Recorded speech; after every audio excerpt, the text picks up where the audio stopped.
The drama and debate surrounding getting USDC back on Cardano is happening again for probably the third or the fourth time here. We've got Charles Hoskinson weighing in, former employees from IO also weighing in and basically asking, or at least trying to unveil, right, what might be the core motivations as to why we've yet to see the biggest stablecoin coming to Cardano. Without any further ado, let's jump on in.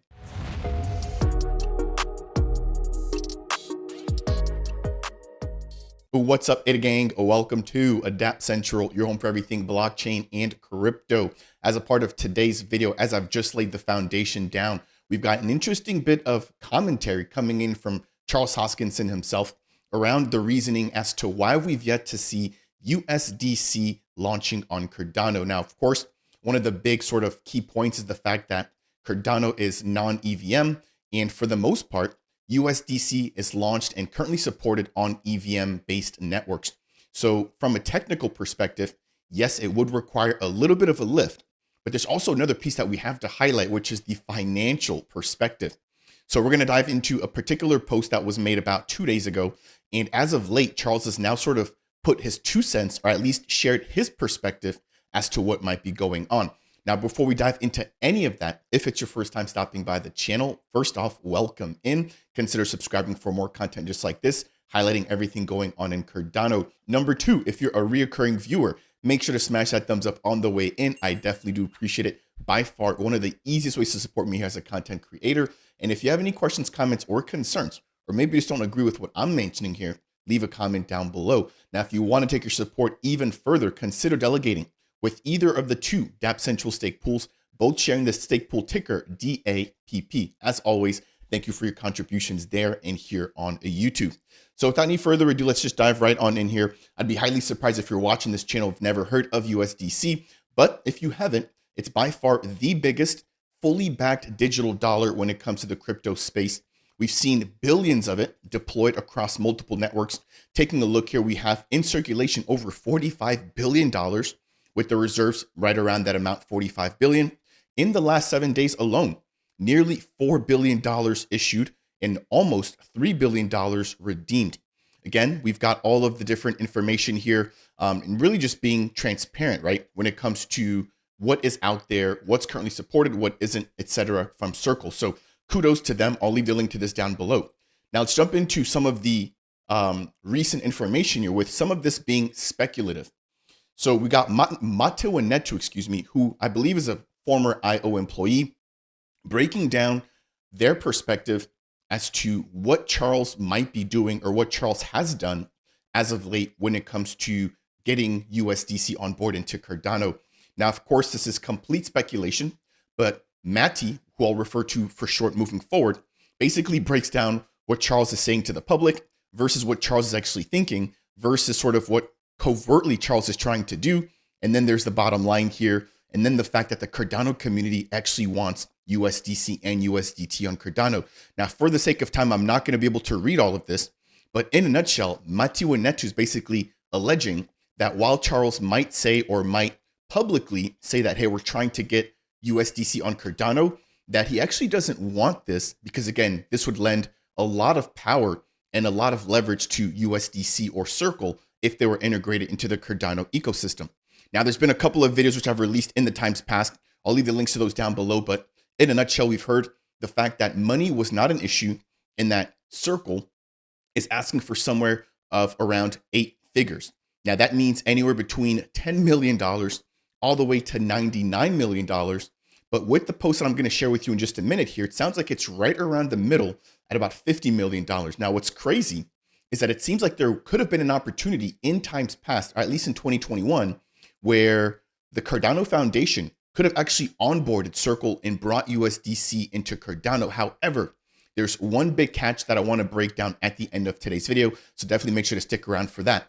So after Matteo Netu's post, we've got Charles Hoskinson, who immediately weighed in, stating the Cardano Foundation could have integrated Circle way back, or at least USDC, way back in 2021 for the amount of $3 million. Now, it states in conclusion here that this was when the Cardano Foundation, right, was basically at the top of the bull market, or the community was at the top of the bull market, and the treasury was worth nearly $2 billion. So, I mean, take a look and you do the math there. $3 million out of $2 billion.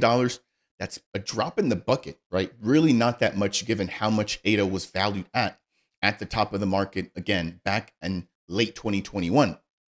Now, moving over, we've got an additional post from Charles stating that history won't be rewritten, as the discussion back in then was $3 million, and the fact that the Cardano Foundation declined it and then tried to pick up negotiations at a later date, and that number had actually gone up dramatically.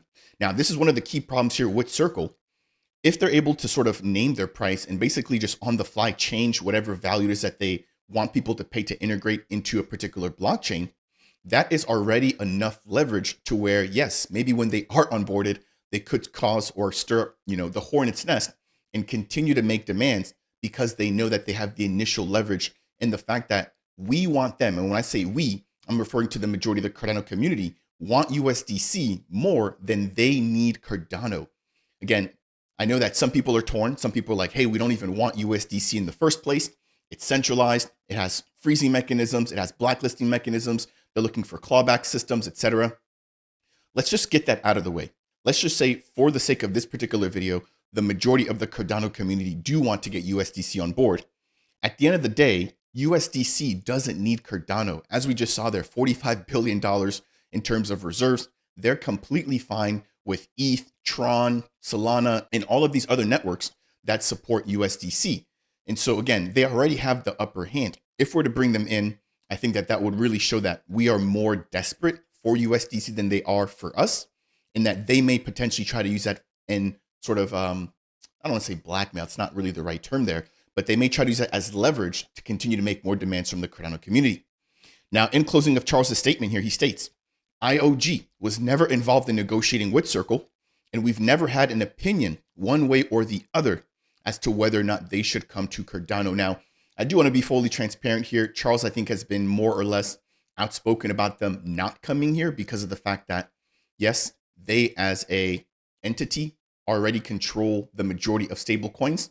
And therefore, if there was to ever be a fork, right, that wherever their liquidity goes is typically where the approved or the trusted fork version would be, meaning that, right, in the event that there's some sort of fallout on Cardano, ETH, or whatever other blockchain USDC is supported on, that by default, because of their leverage, that they would basically have the right, or they would basically be dictating which fork is considered the real version of whatever blockchain we're speaking about.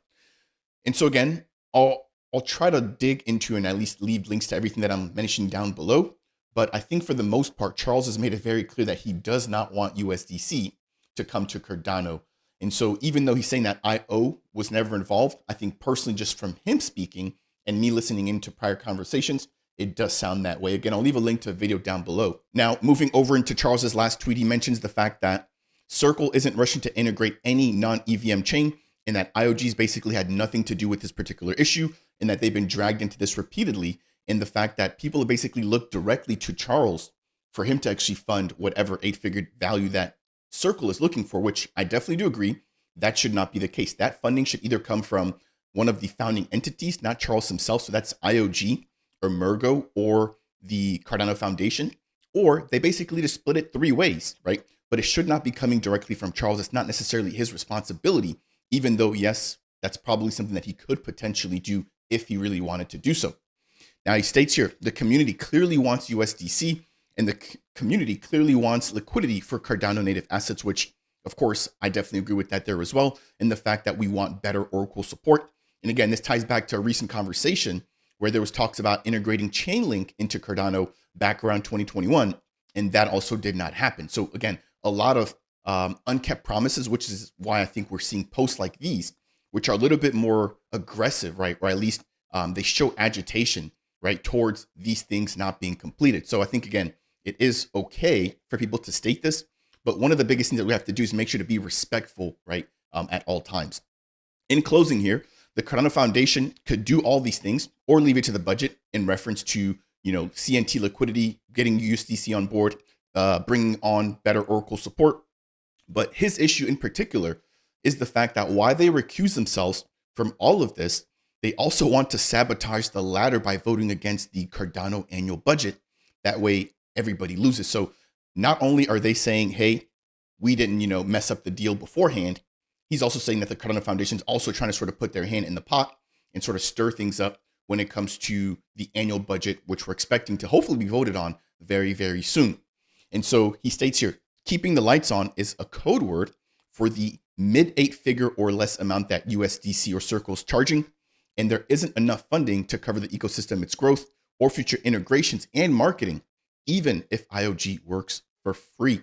Again, Charles, I think, has done a lot, and I can definitely sort of sense the frustration here. But as we get ready to close out here, I mean, there's one key piece that we haven't touched on, which I think Linda did a really great job of breaking down. So she mentions, why did we not actually get this done back in 2021? Well, here we have it. Smart contracts were introduced with the Alonzo hard fork, and this was back in September of 2021. And DeFi protocols really only started to emerge on Cardano in late 2021 and early 2022. I, as a creator, remember making videos about Jet coming online in January, February of 2022. Also, even things, for example, like Liquid, a lot of these different platforms, AADA Finance, did not come on until way after 2021, meaning even if we would have had USDC, there would have been no use case for it. So I definitely do agree with that. It is a very valid point. Could that be the reason why the CF sort of backed away? If it is, I think they need to at least come out and say it. But as of right now, the CF has been very quiet on this particular subject. So Linda closed out by saying the reality is that Cardano was still in its early stages and the ecosystem just wasn't ready for USDC back in 2021. However, in 2025, we are more than ready. So as I get ready to close out here, I want to pose you a question. Is this something that needs to be voted on by the community as to whether or not we want USDC on to Cardano in the first place? If so, how do we go about doing that? Is that a particular one ADA, one vote sort of proposal? Do we wait for the Plowman hard fork to take place? Governance is finally about to come online. And then if we do vote, who's gonna be footing the bill?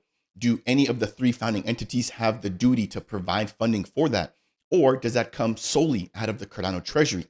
And then just moving forward, right, with a lot of this infighting, a lot of the drama back and forth between the founding entities and their ADA and how much they hold, I'm wondering if we need to just have a proposal about whether or not the founding entities themselves should be able to vote in any future governance matters moving forward. Because as we already see, it's going to be a big power struggle. And I think the last couple of weeks have already shown that.